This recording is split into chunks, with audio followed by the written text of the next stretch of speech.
bà tôi thấy bây giờ mình gặp nha bà cái này bây giờ một cái cá đọc câu từ lừa từ sập đáy Infinix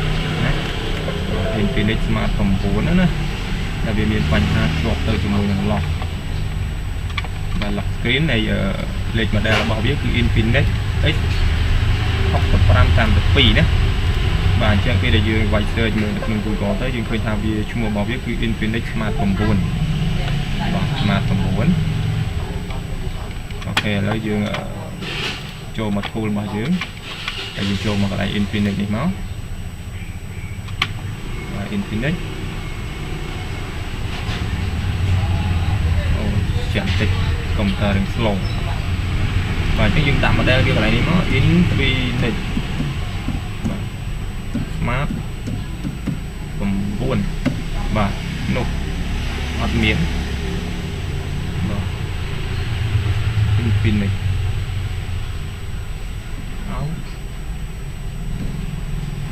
អាយ៉ាចុះបើក្នុងករណីវាអត់មាន model យើងត្រូវធ្វើម៉េច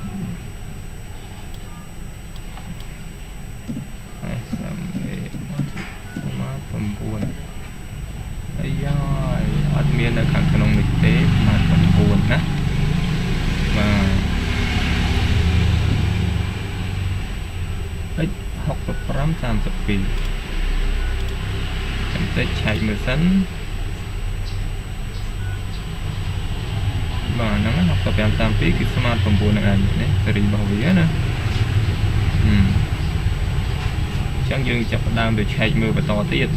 Smart 9ហ្នឹងវាជាប្រភេទ CPU អីគេណា chipset នេះជាប្រភេទ MediaTek ណាបាទ MediaTek Hello G81 ណា MediaTek ទាំងហ្នឹង MTK អញ្ចឹងបាទបើ MTK យើងអាចធ្វើនៅក្នុង MTK នេះបានណាបាទចូលមកក្នុង MTK មកហើយយើងយក format ហើយយកនេះបាទហើយយើងដាក់ tick SOP អូខេតោះមកយើងដាក់ preloader ហើយយើងយកមក Infinix Techno នេះណាបាទយកនេះមកហើយ select វាបាទចាំមើលទៅណាតោះមកយើងចាប់ដល់ទូរស័ព្ទបិទទូរស័ព្ទដៃបើគ្រឿងហើយចាំបាច់លេងបោះលេងដកដល់ខ្សែចូលមិនទៅអត់លើ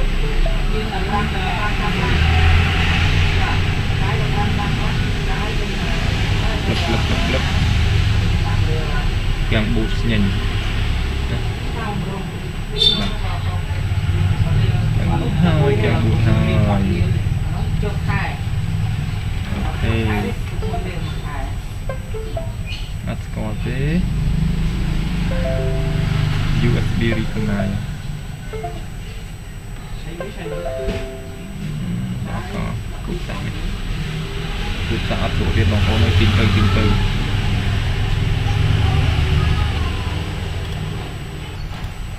អូខេអញ្ចឹងគឺវាអត់ដំណើរការទេអញ្ចឹងគឺយើងអាចរើស model ជំនួសបានណាឬហៅរើស model ជំនួសយើងដាក់Infinix Hot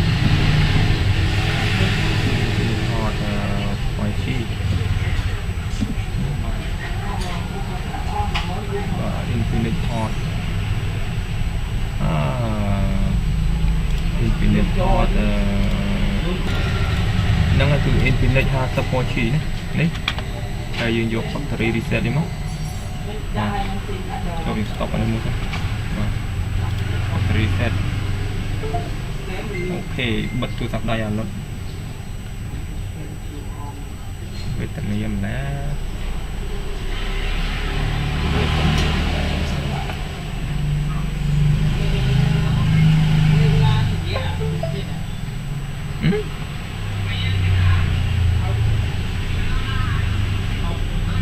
បិទទូរស័ព្ទដៃដល់តែចូល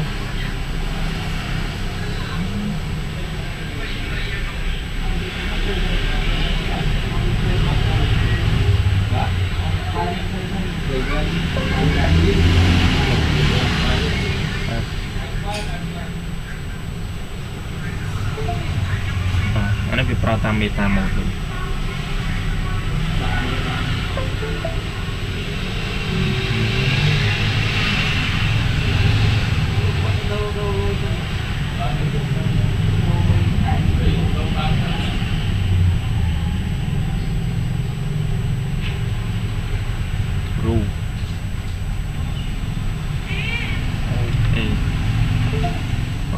set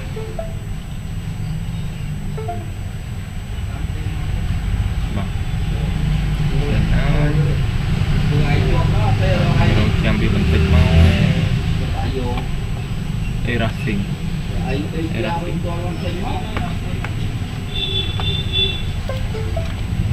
cấp có bình tĩnh chân ok lấy về đầm nạ cá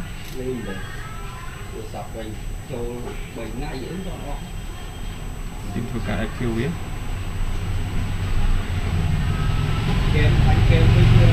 nó cho tôi bỏ là cao điểm này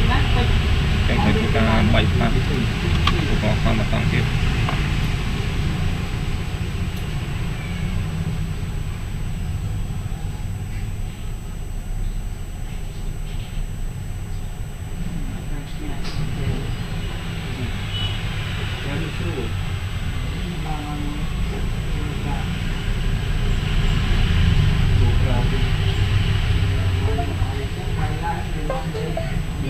khơi thế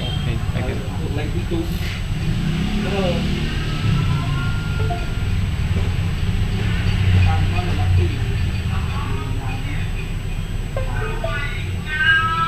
tôi sợ những từ Việt Nam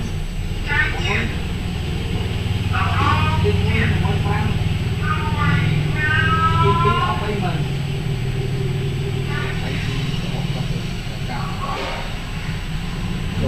đâu đi nói một thẻ